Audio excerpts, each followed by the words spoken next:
Texas skies, Q2 Stadium, fire in our eyes. 17 minutes and we struck the spark. Mukhtar's touch lit up the dark. Austin answered before the break, but we stood strong, no fear to shake. Spencer Ridge drew the line in gold. Penalty magic, story told. They cheered, they roared, hearts beat loud. This is Nashville's finest hour now.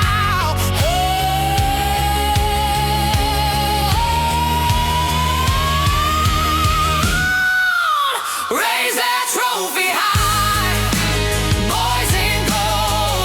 First in history, now let it unfold. We brought it home, made the city shine. From Music City to the pitch, tonight we rise. Raise that trophy high, boys in gold. Our anthem hums where legends go. We are one, unbreakable, bold. Sing it loud, we're the boys in gold. Well, guys, we did it. We did it. Nashville SC, our Open Cup champions. How about some of that? We did it, boys. We brought home the cup. I'm Ryan. This is John. This is Evan. And this is the Electric Gold Podcast. Boys, this is why we do this podcast. This is what we've been waiting for almost 2 years now. Yeah. I know we've done like over 50 episodes at this point. And many of the episodes, I begin by asking you, how are you doing this evening? Right? Yeah. And you often answer, never better. This is the best I've ever been in my life. And we all know you're lying. But tonight, It might be real. It might be real. How are you boys doing this evening? Never better. What other answer can I give? How about you, Evan? On top of the world.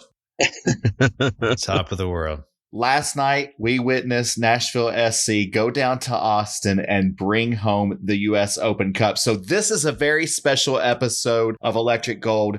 Just a quick jump in, show some love, celebrate the trophy. We wanted to just make sure that we got in and joined in the celebration. We'll be back to our normal podcast structure on Sunday or this weekend after we play Montreal. We just wanted to do a quick, very special episode, like when we were growing up and we'd watch Different Strokes, and there's a very special episode. Except this time, Dudley won't get stuck in the refrigerator or molested or something like that. This is 100% molestation-free podcasting. Thank God. Yeah, this is just us talking about the greatness of Nashville SC.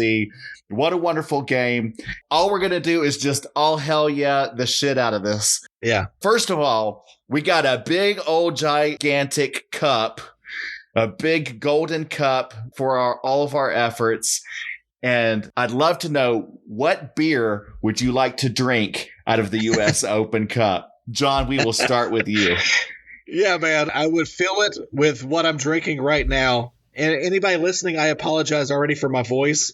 I was kind of doing a little bit of screaming last night, and my voice is not there yet. I am drinking, I don't know if you guys have ever heard of a Michelob Ultra. Going easy on yourself tonight, huh? I'm drinking a Mich Ultra, but here's the twist. I've added a splash of clamato juice. Oh. Yeah. To make it a bloody beer. And I got this from my mother-in-law. She swears it's a Polish beer. Someone in her family has actually done, was it called 23andMe or whatever? Yeah. And it turned out they were more Russian than Polish, but they're sticking with the Polish story. And so I'll keep calling it a Polish beer. It's a delight, always. Sounds like a great combo. Evan, if you were drinking beer out of the U.S. Open Cup, what would you be drinking? Oh, I'd be filling it up with this beer I'm drinking tonight. Boys, I'm having the Jackie from Fat Bottom Brewery right here in Nashville. Yes. Obviously going to represent a Nashville brewery tonight. And this beer is a pumpkin ale with some autumn spices. It pairs well with your favorite fall activities like winning the U.S. Open Cup, baby. Yeah! Hell yeah. Hell yeah. If I had to choose a beer to drink out of the open cup, lately I've been on a real orange wheat kick, and there are several great orange wheat beers out there to choose from. There is, of course, Blue Moon. Everyone knows that one.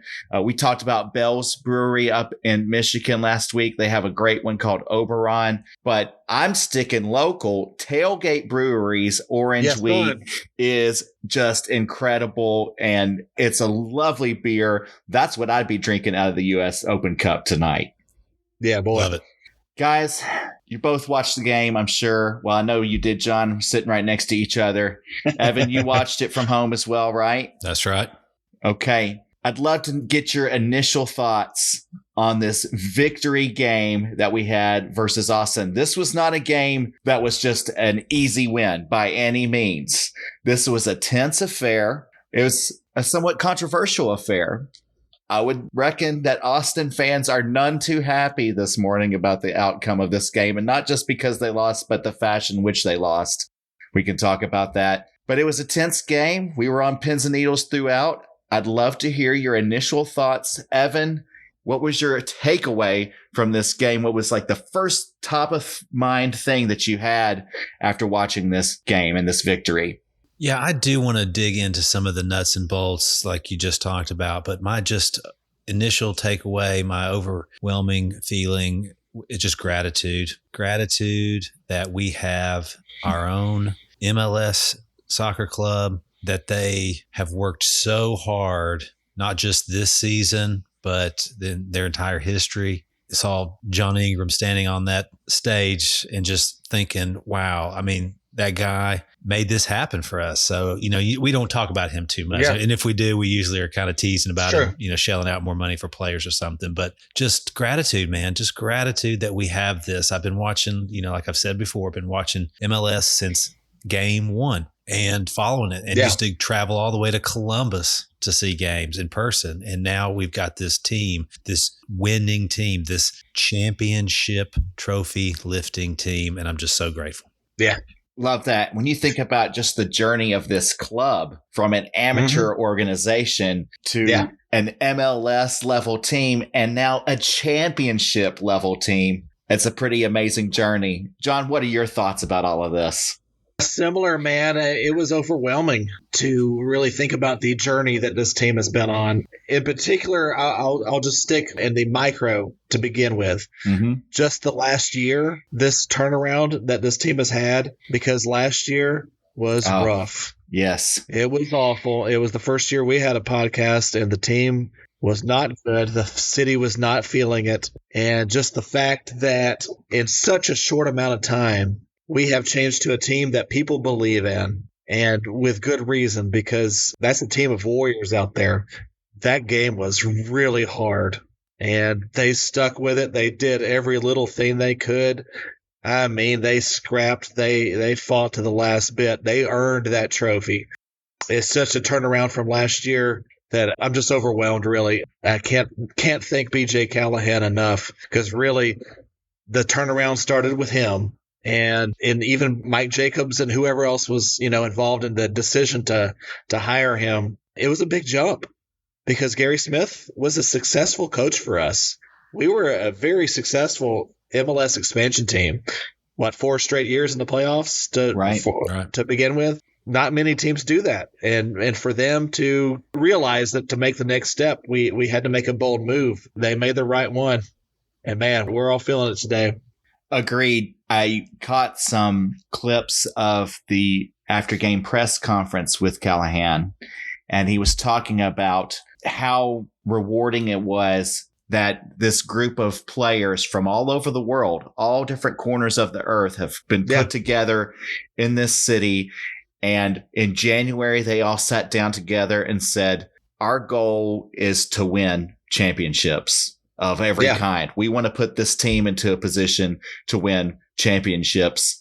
And now to see it 9-10 months later come to fruition, it's an amazing, rewarding feeling. I'm so proud of this team and happy for those guys who that's their job, but they've put their heart and soul into this. And of course, it means so much to Nashville as a city. Now we are 3 lifelong Nashville natives. I mean, we grew up just outside of Nashville. This has been our home city for all of our lives. What does it mean to you guys being from Nashville, growing up here? When we grew up, there were no professional teams, unless you want to count like minor league.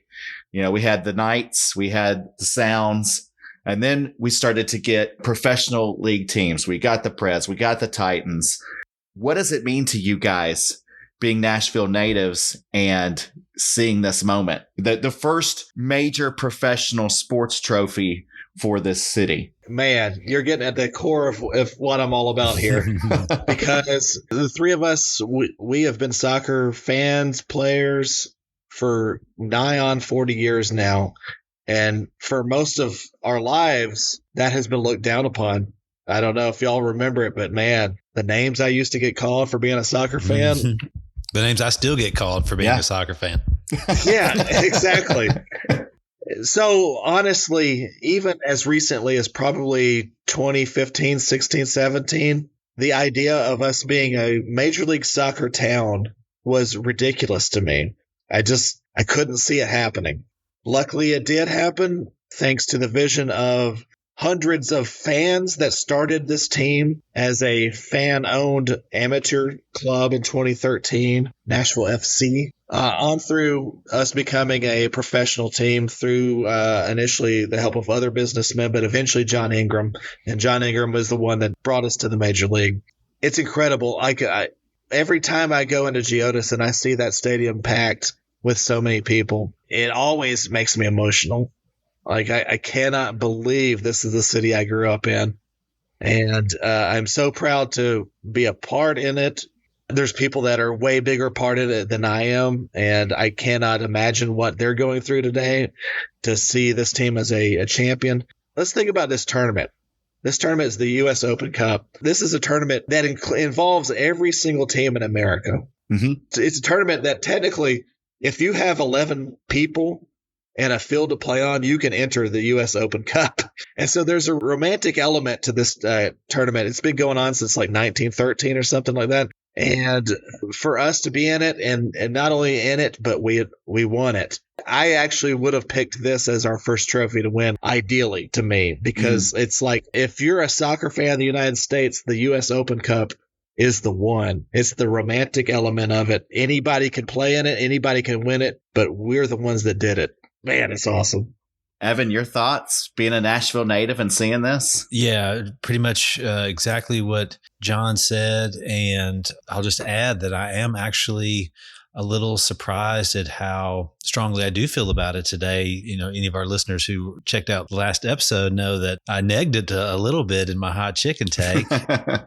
And I actually did kind of feel that way, but then seeing the joy on the players' faces after the game and the celebration and seeing the 300 some odd traveling fans in the stadium and getting texts from buddies today, hey, congrats, and thinking about like what John just talked about, just the history and the tradition of this particular tournament. It got to me today. I actually feel much stronger than I thought I would. And that's really fun and that's exciting. And again, all credit to all the players and the coaches and everybody who made that happen for us. Yep. Fantastic.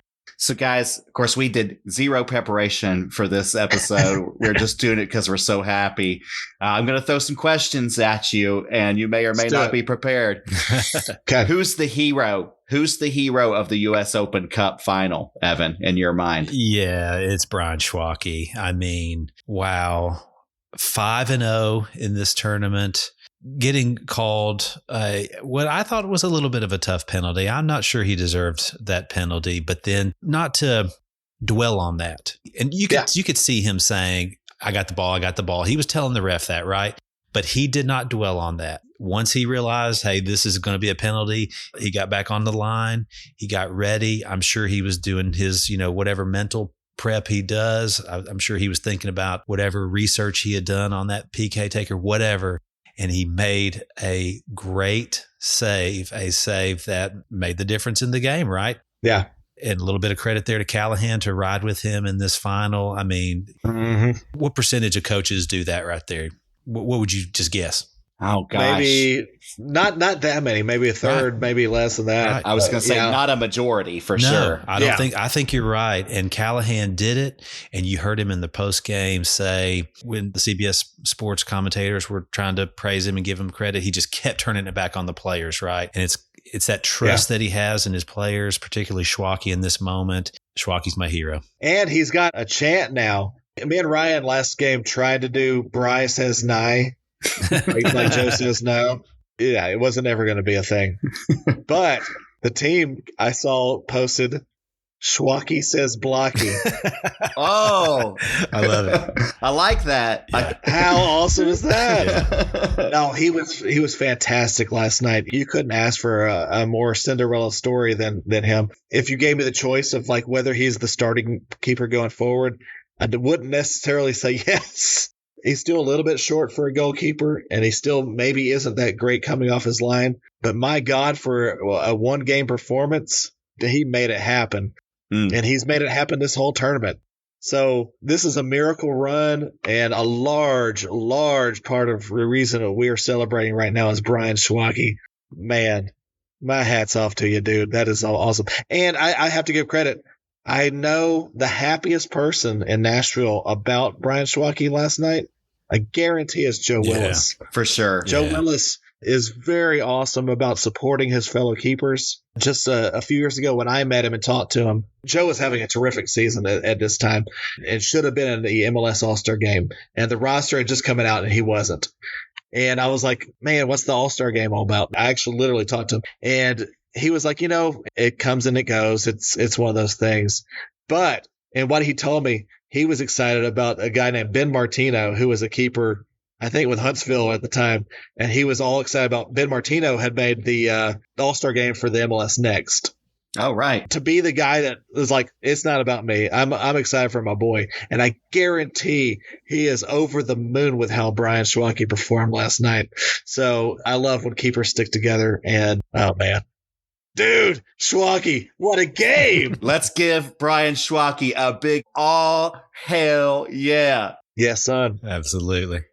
Tell me, guys, the game was not without some controversy, and really it comes down to those two penalty kicks, right? The one that they got in the first half, and they took it, as you mentioned, Schwake blocked that one. In the second half, and the deciding goal of the game, we earned a penalty kick in the box. I think it was Jason Palacios who earned that penalty. Sam Surge took the kick, and he scored because that's what Sam Surge does. Yes, son. And we went up 2-1 and went on to win the game. But there was extensive post-game analysis from the announcers on the game about how that didn't deserve to be a penalty. What are your thoughts? Oh, I want to jump in here because I have thoughts about this. Yeah. I'm going to give those folks the benefit of the doubt and say that they were just influenced by their surroundings on that, because Yes. Yeah. I'm hoping today that they are thinking that they did Nashville a little bit dirty there. I think we were hard done by that commentary. Here's what I'll say about the penalty. What's the guy's name who was marking Palacios? Pareda or something like that? I can't even remember. Yeah, I couldn't tell you. Regardless, Yeah. can you picture him because he's at least about a foot shorter than Palacios, right? Right. Yeah, Yeah. right. Why do you put a guy who's, let's say, 5'6" or something on a guy who's 6'1", 6'2"? Why? And constantly wins in the air. Yeah. To foul him. To foul him. To foul him. Okay. So there's your first clue. All right. Second clue, he had just wrapped up Palacios and got warned by the referee. Absolutely. Referee walks back from warning him not to do that, signals to take the corner kick, and the guy does almost the exact same thing. I don't feel sorry for him. I don't feel sorry for Austin. Good for Palacios. Good for Surge. Ice in his veins to convert that penalty kick. All hell yeah. Yes. My feelings exactly, man. You and I were not watching the game together, but we are telepathic in this regard. Yes. That is a nailed on penalty kick. And if it's not, then what sport do you like? Right. If you're saying, oh, they shouldn't call that because they don't call it all the time or whatever, fucking watch rugby. Don't watch soccer. That Right. isn't soccer. That shouldn't be soccer. Yeah. Like, to be able to wrap up a guy and God, I hate that. That's like even more than the diving in soccer. That is like my number one pet peeve is that defensive teams on set pieces always get to foul and they always act like, oh, I can't believe you called a foul when you actually called it once. Yeah. And she did the shit.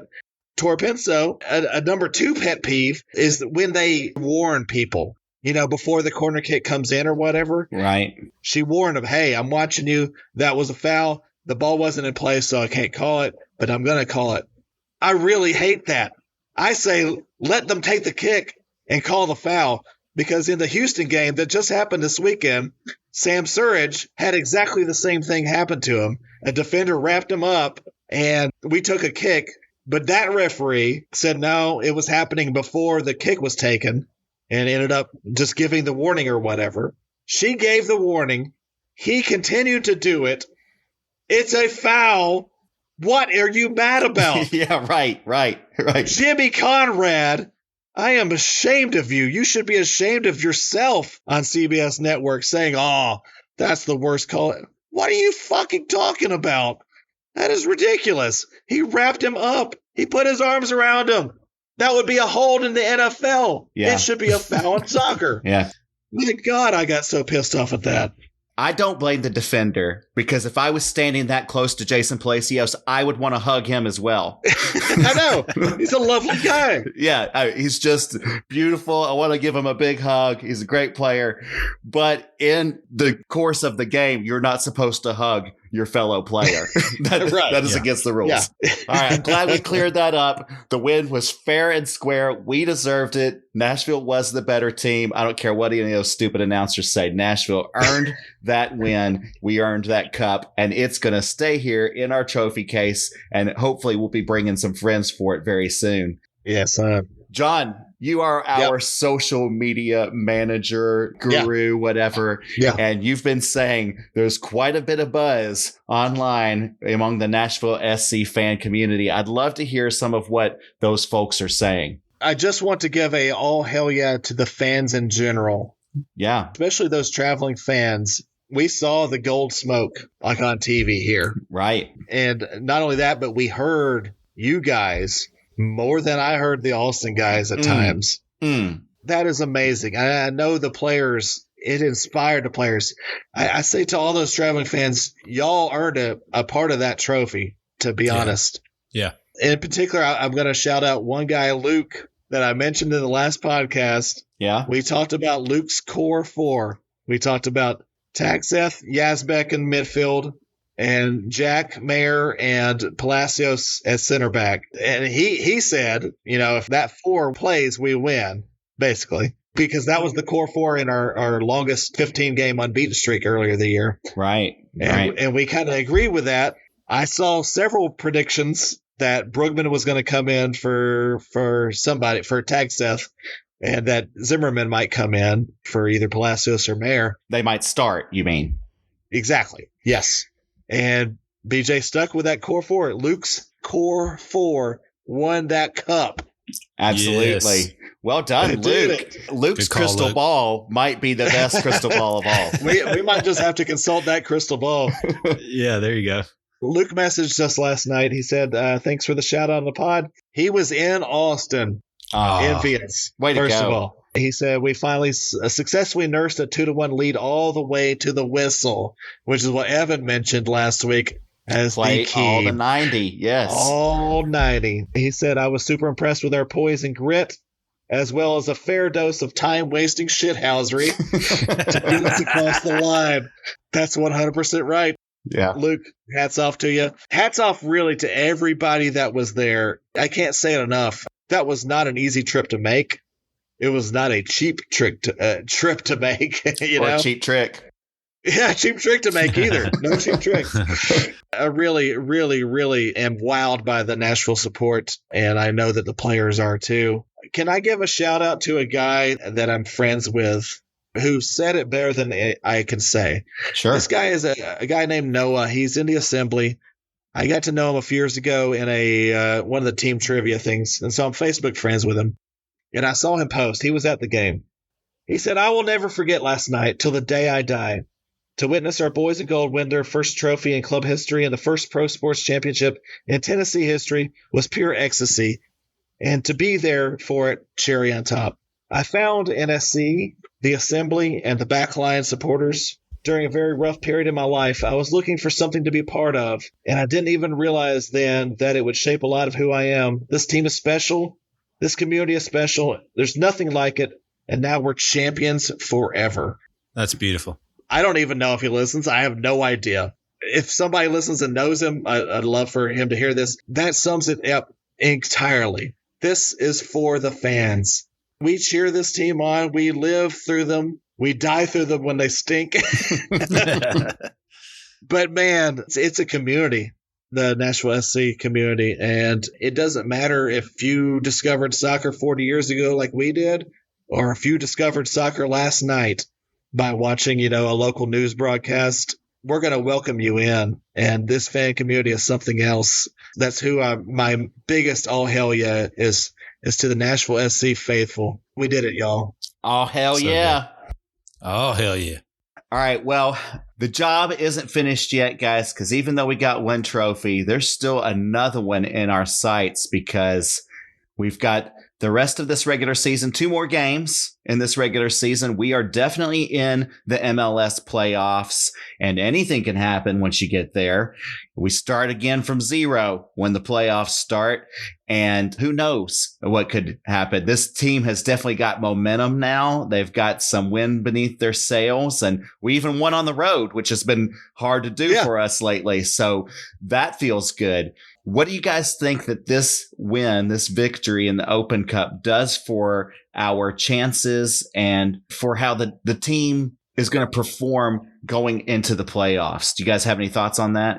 Yeah, obviously it gives them confidence. It gives them belief that they can achieve great things. But I think more than anything, I think it gives them a taste for victory, a taste for that, which, as you know, because I know you guys have succeeded in things in your life. When you taste some of that success, what do you want? More. You want more of it. And I think that may be the best thing about last night is this taste of success that they now have.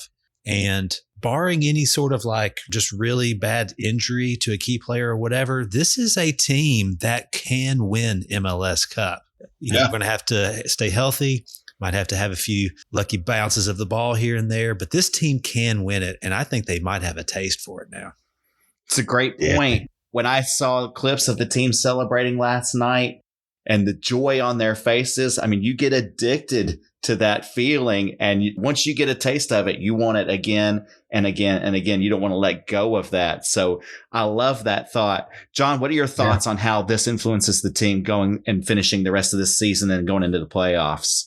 Similar. I saw several players say job's not finished or something to that line. It would be easy to just say, all right, we've won something. Let's take the rest of the season off. I don't think this team is going to do that at all. These guys, they want more. And this is only the beginning. And I'm telling you right now, I don't know where we're going to finish in the East. These last 2 games are tricky in their own way. Obviously, Miami has the greatest soccer player of all time. With them, Montreal as a bunch of young guys, and they're going to be want to take advantage of a team that's riding a high and maybe overlooking them. I don't think we're going to overlook them. We might see a different lineup. We might see some starters that we haven't seen in the last few weeks. We might see that. I don't think we're going to overlook them. I think we're going to be fine. So even if we win those 3 games, we're not guaranteed to be in the top 4. I don't really care. I guarantee you those teams at the top of the Eastern Conference right now, the team that they don't want in that first best of 3 round is Nashville SC. For sure. Yeah. Because we have proven that we can take them, any of them down. We haven't done it against Miami yet. Yeah. Tomorrow's another day. We hadn't won a trophy before last night. Exactly. Yet is the key word. Right. Their number's coming. Yeah. And I know for a fact that we can beat Philly, we can beat Cincy, we can beat Orlando, we can beat Charlotte, we can beat NYC. Those are teams we can beat, no problem. And we can beat Miami too. We can beat anybody. We just need to buckle down and believe in this team and get behind them. And we might do a double this year, guys. This is a special team. You know, we have one of the most potent 1-2 punches in terms of offensive players in the league. In the history of the league. Right. Absolutely. We have incredibly speedy winger. We've got a rock solid midfield who are tenacious. We've got a stalwart defense, including one of the most legendary defensive players in the history of the MLS, one of the greatest American defenders of all time. And we've got a veteran goalkeeper who's had a long and storied career and is due for some championship moments of his own. Indeed. So we're stacked with all the right pieces for success going forward for the rest of the season and into the playoffs. I think you guys are right. I think we're going to make some noise, and I can't wait to see it. Listen, this has been a lot of fun. We're going to wrap up now because there's more work to do. We've got a game Saturday afternoon. Evening, yeah. Okay, is it evening or no? 1:30. No, 1:30 is the kickoff. All right, we got a game Saturday afternoon versus Montreal. And then, of course, we face Miami in the last game of the season. But we'll be reviewing the Montreal game. We'll talk more about this game as well after that game. Guys, this is a lot of fun. This season's great. This is awesome. It's so The great. team is really making this podcast a lot easier this season than they did last season. Well, folks, I hope you're enjoying this run. I hope you've been following along, cheering them on. Keep on doing it. Whatever you do, keep on cheering this team on. Keep supporting them. Keep tuning in on television. Keep going to the games. If you have the opportunity, keep traveling with the team. Keep on saying it. Come on, you boys and gold. Come on, you boys and gold. You boys and gold. Under cities, neon lights, talking dreams on Friday nights. Electric vibes and stories told. Come on, you boys and gold. Waves of laughter in the air. Podcast pals without a care. Sharing glorious thoughts out loud. Come on, you boys and gold. Waves of laughter in the air. Podcast pals without a care. Sharing glorious thoughts out loud. Come on, you boys and gold. Electric gold, love so gold. Every tale like treasure gold. Voices echo through the night. Come on, you boys and gold.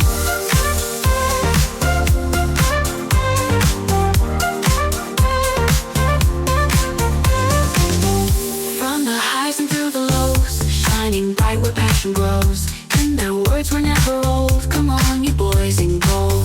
Soundtrack to our endless dreams, flowing soft like gentle streams. In their stories warm consoled. Come on, you boys in gold. In each beat, in every word, inspiration's always heard. Moments cherished, tales retold. Come on, you boys in gold.